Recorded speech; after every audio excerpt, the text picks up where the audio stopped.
Mesdames, Messieurs, bonsoir et bienvenue à cette nouvelle édition d'information langue française sur Afrique Média.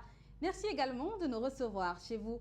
Ce bulletin d'information aujourd'hui, nous l'ouvrons par la Côte d'Ivoire, où l'ex-première dame de ce pays, à savoir Simone Gbagbo, a donc rendu un hommage à votre chaîne panafricaine, à savoir Afrique Média. C'est donc lors d'une déclaration à son domicile où elle a profité de l'occasion pour encourager la chaîne dans le travail qu'elle a en sensibilisant les populations africaines et surtout en rendant la place qui est la leur dans le continent africain.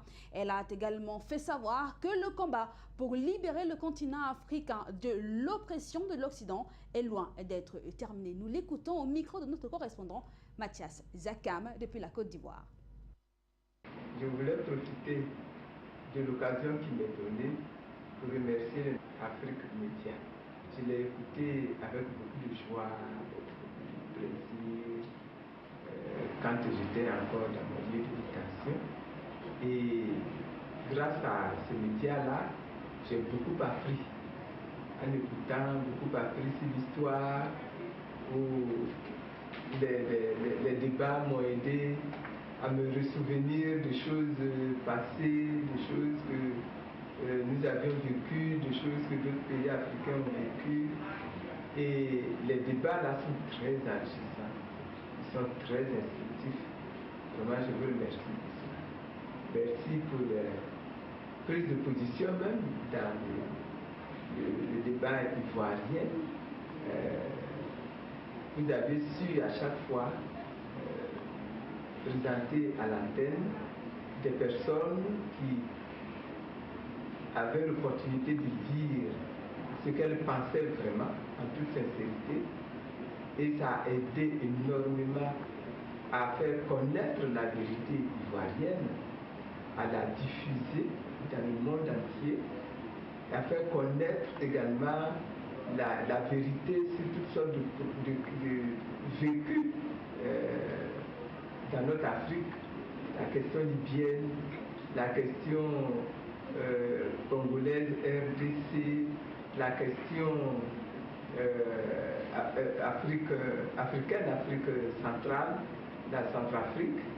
Et en tout cas, je souhaiterais que vous puissiez continuer ce combat-là, aller le plus loin possible pour inscrire toute la jeunesse africaine qui a absolument besoin de ces enseignements, de ces connaissances pour pouvoir mûrir et prendre position du bon côté.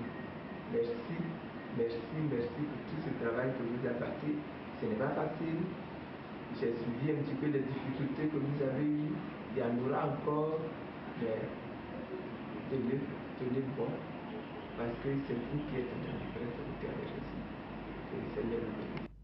Cap cette fois-ci au Sénégal, où au terme donc de la conférence du G20 Afrique qui se tenait en Allemagne à Berlin, plusieurs résolutions ont été prises donc au terme de cette conférence du G20 Afrique, parmi lesquelles la signature de nombreux contrats et la renégociation des anciens contrats entre l'Afrique et l'Europe en général et le Sénégal en particulier. C'est un reportage signé par Junior Wafo.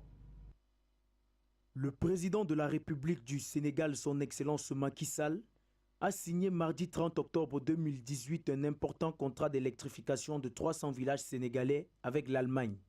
D'un montant de 120 millions d'euros, cette signature intervient dans le cadre du sommet Compact with Africa de Berlin. Il s'agira ici de l'installation des plaques solaires dans des localités concernées. Dans un pays où le taux d'électrification rurale n'est que de 40%, le gouvernement sénégalais espère que le soleil pourra améliorer les conditions de vie des populations dans les zones reculées. L'électrification de ces villages constitue une étape importante dans le développement durable et écologique des régions du Sénégal. Pour le président Macky Sall, ce projet est d'autant plus important car les spécialistes sénégalais jouiront d'une formation correspondante dans leur pays, leur mission étant d'assurer par la suite le fonctionnement et l'entretien quotidien des installations. Concernant toujours cette conférence du G20 Afrique qui s'est tenue donc à Berlin. Il y a eu donc l'Allemagne a décidé de s'investir davantage dans l'économie du continent africain. À cet effet donc, un fonds d'investissement a été créé pour l'occasion à l'issue de la conférence du G20 Afrique qui s'est tenue du 30 au 31 octobre à Berlin. Junior Wafo signe une fois de plus ce reportage. Un fonds d'investissement d'1 milliard d'euros va être créé par l'Allemagne en Afrique. Ceci dans le but de mettre en place des mécanismes de financement pour promouvoir l'investissement allemand dans le privé sur le continent. Ce fonds devra aussi accompagner les PME africaines et allemandes afin de booster le secteur. Ceci s'inscrit dans le cadre du programme G20 Compact 8 Africa. Pour la chancelière allemande Angela Merkel, le moment est venu pour son pays, longtemps tourné vers l'Asie, de regarder à présent vers l'Afrique et surtout dans la même direction que les Africains. Hormis la création de ce fonds, les 11 pays africains présents à ce sommet ont bénéficié de la signature de plusieurs accords avec les partenaires allemands. La même direction que les Africains. Hormis la création de ce fonds, les 11 pays africains présents à ce sommet ont bénéficié de la signature de plusieurs accords avec les partenaires allemands. Nous restons dans le cadre économique au Congo-Brazzaville. Donc, la croissance économique devrait atteindre 3,1% en 2019, contrairement à 2% cette année. L'information a donc été rendue publique par le gouvernement ce 29 octobre 2018, qui s'est donc basé sur les remontées du cours du pétrole. C'est un reportage de Linda Ndedi. La croissance économique du Congo se consoliderait à 3,1% en 2019. C'est du moins ce qu'a déclaré Calixte Nganongo, le ministre des Finances et du budget congolais. Une intervention qui s'inspire du regard des perspectives de la production pétrolière et de la remontée des cours du baril de pétrole du pays. Ce résultat se justifiera aussi par la sortie du secteur hors pétrole de son état de récession en 2019, avec une croissance qui s'établirait à 1,6% contre 4,7% une année plus tôt. L'inflation, quant à elle, serait contenue en deçà du seuil régional, c'est-à-dire à 2,3%, comme au cours des 2 précédentes années. La situation du secteur monétaire serait alors caractérisée par un net repli des avoirs extérieurs et une légère augmentation des crédits à l'économie et de la masse monétaire. Les comptes extérieurs, toujours selon le ministre des Finances et du Budget, connaîtraient une diminution sensible du déficit du compte courant, conséquence de l'amélioration du solde de la balance commerciale qui serait tirée principalement par les exportations de pétrole. Toutefois, les risques inhérents à la volatilité des cours pétroliers et ceux entourant les perspectives économiques mondiales, notamment l'aggravation des tensions et des conflits commerciaux, ainsi que les problèmes géopolitiques, devraient appeler à plus de prudence dans la conduite de la politique économique nationale. Cap cette fois-ci au Bénin, nous restons dans le cadre de l'économie. La journée mondiale de l'épargne est désormais une réalité au Bénin. Donc la première édition a été lancée ce 31 octobre 2018, ceci par la Société d'inclusion financière. Les détails avec Lydia Ndedi. De l'inédit au Bénin, sur le plan économique, le pays a désormais sa journée mondiale de l'épargne. C'est effectif depuis seulement 24 heures sur initiative de la Société d'inclusion financière SIF Group, en partenariat avec plusieurs structures financières. L'occasion idéale pour les acteurs financiers du pays de mener des réflexions sur les avantages de l'épargne autour du thème « La culture de l'épargne à l'ère du digital ». Cette activité va permettre aux populations de prendre connaissance des nombreuses options que leur offre le numérique en matière d'épargne. Les populations ciblées par ce lancement sont surtout celles des zones rurales. Les Béninois ont été longuement édifiés lors de cette cérémonie sur l'épargne et ses composantes, notamment pourquoi épargner, comment, quand et où épargner, sur la contribution du numérique et de la technologie dans la mobilisation de l'épargne. Le débat s'est tout aussi centré sur l'épargne et la croissance économique. Il a tout aussi été question de s'assurer des garanties et des mesures sécuritaires dont bénéficient les consommateurs qui vont désormais se donner à l'épargne en support digital. Les activités d'inauguration de cette première édition de la Journée mondiale de l'épargne se sont closes par la visite des stands ouverts par les différentes structures initiatrices de cette célébration inédite. Opportunité idoine par ailleurs pour les participants qui ont ouvert des comptes d'épargne dans la structure financière présente de leur choix. Cette édition de la Journée mondiale de l'épargne a également servi de cadre pour mettre en avant les avancées que connaît le système financier par le biais des TIC, nouvelles technologies de l'information et de la communication au Bénin. Cette initiative du CIF Group, qui s'investit dans l'inclusion et l'éducation financière des populations, s'inscrit dans les stratégies du CIF Group pour mieux accomplir les missions qu'elle s'est assignées. En Égypte, un décaissement de 2 milliards de dollars a été fait par le FMI, ceci pour un nouveau plan d'aide au pays. Le pays qui a poursuivi ses bonnes performances aurait, selon le FMI, enregistré d'énormes progrès économiques d'après un rapport d'une mission d'experts sur place. Le versement, qui doit encore être approuvé par les instances dirigeantes de l'institution monétaire internationale, s'inscrit dans le cadre d'un programme de soutien de 12 milliards de dollars approuvé en novembre 2016. Si le décaissement est approuvé, le montant total des sommes versées dans le cadre de ce programme aura atteint à ce jour 10 milliards de dollars. Le fonds note l'accélération de la croissance de 5,3%, une baisse du chômage en dessous de 10% et un recul du déficit des comptes courants dû aux envois de fonds des Égyptiens résidant à l'étranger et d'une reprise du tourisme. Les experts soulignent également la politique monétaire prudente de la Banque centrale et la solidité du réseau bancaire du pays, rentable et bien capitalisé. En Tunisie, il pourrait y avoir un pont en commun entre le pays et l'Algérie. Cette information a donc été rendue publique ce 29 octobre 2018 par le contrôleur des douanes tunisien. C'est un reportage de Lydiane Dédi. L'Algérie et la Tunisie seront bientôt étroitement liés. Leur point de liaison est un axe de passage commun qui sera établi entre les deux pays, dans la Wilaya, la province frontalière d'Al-Taref, dans l'extrême est de l'Algérie. Un projet en pleine émancipation pour des relations frontalières plus apaisées entre les deux pays d'Afrique du Nord. Ce nouveau point en commun devrait s'édifier au niveau du village d'Oum Touboul, situé à 10 km de la frontière tunisienne. Il participerait à la simplification des procédures de traitement des voyageurs dans les deux sens et faciliter les échanges commerciaux. Ce point de passage commun devrait également favoriser le passage des données et s'assurer une gestion coordonnée des frontières et lutter efficacement contre les différents fléaux portant préjudice à l'économie nationale des deux pays. Dès l'année 2019, ce pont sera doté d'un scanner fonctionnant au rayon X, au même titre que 6 autres postes frontaliers de l'est du pays. Ce poste frontalier d'Oum Touboul est traité depuis le début de l'année 2018, servira de transit à plus de 2 millions de voyageurs. C'est un grand pas vers l'intégration économique en Afrique. Au Mali, le pays s'est approprié une nouvelle centrale thermique. C'était donc ce 31 octobre 2018. Cette centrale thermique a une capacité de 90 MW. C'est du moins ce que nous fait savoir Khalid Mama dans ce reportage qu'il signe. C'est certainement pour le Mali un pan qui réduira le déficit en électricité.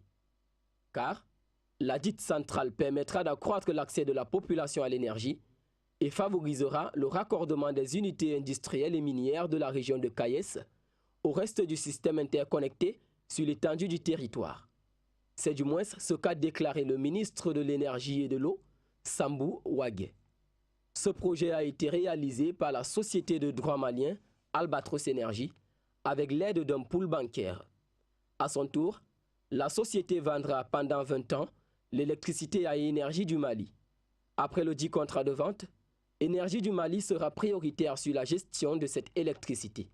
Selon le président Ibrahim Boubacar Keïta, ce partenariat entre les entreprises publiques et privées, basé sur la réalisation, l'exploitation et le transfert d'infrastructures est une avancée pour le pays.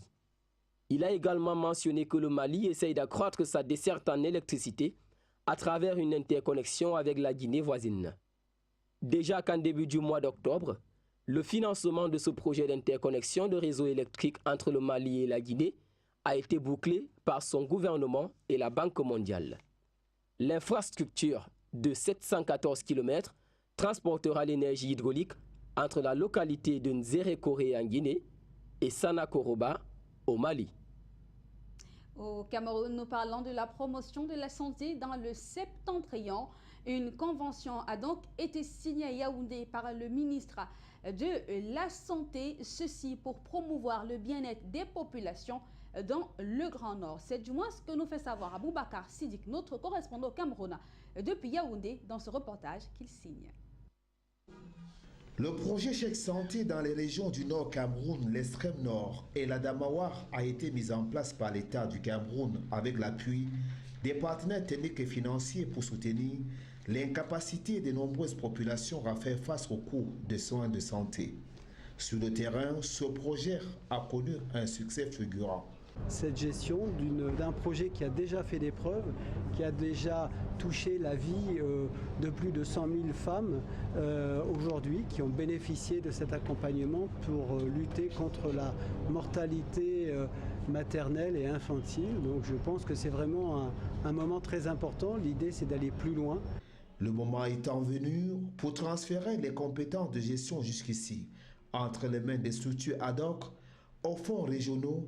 Les conventions de dits transferts ont été signées à Yaoundé en présence du ministre camerounais de la Santé publique.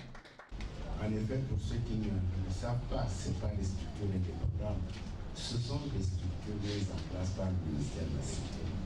Mais dans notre nouvelle approche, où aujourd'hui chacun doit pouvoir intervenir dans un cadre de productivité que nous appelons performance-based financing, nous signons donc des conventions qui sont des cadres de redevabilité, des cadres de performance.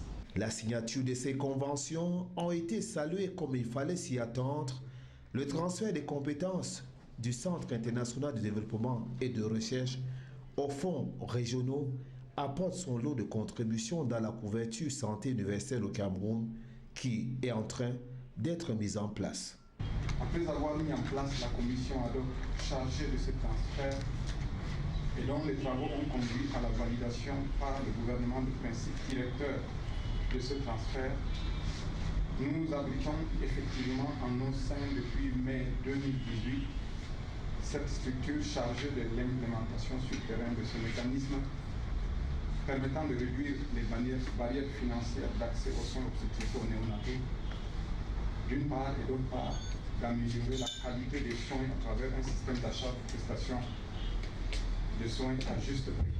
À titre d'illustration, c'est près de 11 milliards de francs CFA en termes de montants disponibles qui ont été conférés au Fonds régional de promotion de la santé de ces régions du Grand Nord Cameroun. Nous restons dans le cadre de la santé, mais cette fois-ci au Rwanda. Un nouveau centre pour combattre la maladie Ebola a donc été inauguré lundi dernier dans le district de Rubavu. Ce centre donc situé à la frontière entre le Rwanda et la République démocratique du Congo aura pour objectif de lutter contre la maladie en question. Et détaillé avec Halid Mama. Ce centre servira à dépister et à traiter la maladie Ebola. C'est du moins ce qu'a déclaré José Niamoussoré, chef de la division surveillance et réponse à l'épidémie. Dans la même veine, celui-ci a ajouté que des formations sur la prise en charge des cas d'Ebola par le personnel médical, des organismes de sécurité et des bénévoles sont dispensés par le ministère rwandais de la Santé et ses partenaires. Déjà, il faut dire que la semaine dernière, le ministère et ses partenaires ont effectué un exercice de simulation. Ceci afin de tester la préparation du pays dans le processus de détection et de gestion de cas d'Ebola dans le district de Rubavu. Toutes ces mesures de prévention contre la maladie, mises sur pied par le Rwanda, ont été lancées depuis l'apparition de l'épidémie Ebola en République démocratique du Congo. Au Ghana, Kwesi Nyatanki, qui était encore une personnalité assez importante dans le monde du football, a donc été banni à vie de ce secteur-là, ceci pour avoir enfreint les règles de la corruption. C'est un reportage signé par Lydia Ndedi. Ciel sombre pour le Ghana. Son fils Kwesi Nyatanki est depuis hier persona non grata du football dans le monde entier. Il a été blacklisté et mis dans la zone rouge. L'ex-vice-président de la CAF est suspendu à vie. Suspendu donc dans un premier temps pour 90 jours pour avoir enfreint le code d'éthique de la FIFA. Kwesi Nankaki est enfin fixé sur son sort. Il est banni totalement des activités en lien avec le football dans le monde entier. L'ancien vice-président de la CAF a été reconnu coupable de violation des articles 19 portant sur les conflits d'intérêts, 21 portant sur la corruption et 22 concernant la commission du code d'éthique de la FIFA, édition 2012. Nyantaki paye ainsi son implication dans le document numéro 12, journaliste Anas Ariyawe, Anas, où le dirigeant était piégé sur une vidéo empochant de l'argent d'un supposé investisseur émirati. Par la suite, la Fédération internationale de football a infligé à l'ex-patron du football ghanéen une amende de 500 000 francs suisses, soit 286,6 millions de francs CFA. Kwesi Nankaki est également vice-président de la Confédération africaine de football et membre du conseil d'administration de la FIFA, ce qui est désormais relégué au passé. L'instance dirigeante du football a lancé une enquête alors que Nyantaki avait été filmé par Anas Araoui. Dans la vidéo, on aperçoit Kwesi Nankaki en train de percevoir un pot de vin de 65 000 $, soit 37,6 millions de francs CFA, d'un homme d'affaires supposé cherchant à sponsoriser le football ghanéen en juin dernier. Il était dans un premier temps suspendu à titre conservatoire par la FIFA en raison de cette implication dans un vaste scandale de corruption. Concrètement, le dirigeant a été définitivement interdit d'exercer toute activité liée au football. Et nous terminons ce bulletin d'information par la page étrangère. Et c'est en Turquie, arrivé il y a près d'un mois d'enquête sur l'affaire de Jamal Khashoggi, ce journaliste. Les mystères planent toujours justement sur sa disparition. Et donc cette situation crée des tensions sur l'échiquier géopolitique mondial entre lutte de pouvoir et guerre d'intérêt. Les avis sont partagés. C'est un reportage de Junior Wafo. Alors même que des vidéos de surveillance le montraient entrant le 2 octobre dernier au consulat d'Arabie Saoudite à Istanbul, l'éditorialiste saoudien Jamal Khashoggi n'en est jamais ressorti. À ce moment-là, il s'y rendait pour des démarches administratives afin d'épouser Atis Cengiz, sa fiancée à qui il avait intimé l'ordre de contacter les autorités turques si jamais les choses tournaient mal. À l'annonce de sa disparition, le gouvernement saoudien avait dans un premier temps affirmé que le journaliste était sorti vivant du consulat. Ce n'est que le 19 octobre dernier qu'il a reconnu publiquement la mort de Jamal Khashoggi sous la pression de la communauté internationale.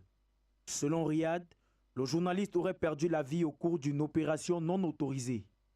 Alors qu'on la croyait tassée, nous avons assisté à un nouveau rebondissement dans cette affaire qui défraie la chronique depuis le début du mois d'octobre. Dans un communiqué publié ce 31 octobre 2018, le procureur en chef d'Istanbul, Irfan Fidan, déclare que le journaliste a été tué par strangulation et son corps a été ensuite démembré. Dès lors, on ne saurait parler de simple accident. Nous sommes face à une situation qui a été sauvagement planifiée et des efforts conséquents ont été déployés pour dissimuler le meurtre. Certaines autorités et médias turcs n'hésitent pas à pointer directement du doigt le nouvel homme fort de Riyad, le prince héritier Mohammed Ben Salman. Car sentant sa vie menacée, Jamal Khashoggi avait quitté l'Arabie Saoudite en 2017 pour s'exiler aux États-Unis, où il fustigeait avec fermeté la gouvernance du prince. Il a le contrôle de tout. Il a créé un climat d'intimidation et de peur. Les Saoudiens restent silencieux. Les choses ne sont pas transparentes. Et ça, ce n'est pas la bonne recette pour réformer l'Arabie Saoudite. Pour des observateurs avertis, l'homme qui jadis était dans les cercles du pouvoir et très proche de la famille royale représentait un danger pour l'accession au trône du prince héritier Ben Salman. Il était, de par ses positions, devenu gênant. Et c'est un commando qui aurait été envoyé de Riyad pour le faire taire. En effet, des vidéos de surveillance publiées par le gouvernement turc montrent un commando de 15 personnes, notamment Maher Abdulaziz Moutraeb, qui est présent dans tous les déplacements du prince, ainsi que Salah Al-Toubaïghi, un médecin légiste occupant de hautes fonctions au ministère de l'Intérieur. Ils sont arrivés le matin du 2 octobre, ont fait un tour au consulat alors même que Jamal Khashoggi y était et sont repartis le soir même. Ces derniers seraient donc les auteurs de l'assassinat et de la disparition du corps du journaliste, introuvable jusqu'à ce jour. Mais pour ce qui est du prince, il estime qu'il s'agit d'une manipulation pour détruire les relations entre la Turquie et l'Arabie saoudite, déjà en très mauvais état, qualifiant cette situation d'horrible et très douloureuse pour son pays. Cet incident qui s'est produit est très douloureux pour les Saoudiens, en particulier pour les citoyens saoudiens. Et je pense que c'est douloureux pour le monde entier. C'est un horrible incident. Nous savons que beaucoup essaient d'exploiter cette situation douloureuse pour creuser un fossé entre l'Arabie saoudite et la Turquie. Je veux leur dire ici, vous n'y parviendrez pas. Longtemps dans le déni, le gouvernement américain a réagi timidement sur cette situation, ceci pouvant s'expliquer par les 110 milliards de dollars de riad à Washington dans des contrats d'armement. L'Allemagne, pour sa part, a suspendu ses ventes d'armes au Royaume en appelant les pays européens à faire de même. Et mardi dernier, lors de l'ouverture du Davos du désert, on a pu noter l'absence de nombreuses multinationales à l'instar de EDF, Siemens, HSBC, CNN, le FMI et bien d'autres encore. Et au regard de tout ceci, nous pouvons dire que l'affaire Jamal Khashoggi n'a pas encore fini de faire parler d'elle. C'est donc avec cette affaire Khashoggi que nous mettons en terme à cette édition d'information en langue française sur Afrique Média. Merci de l'avoir suivi. N'oubliez pas que nos programmes se poursuivent sur votre chaîne panafricaine. Mesdames, Messieurs, où que vous soyez, nous vous souhaitons une bonne soirée.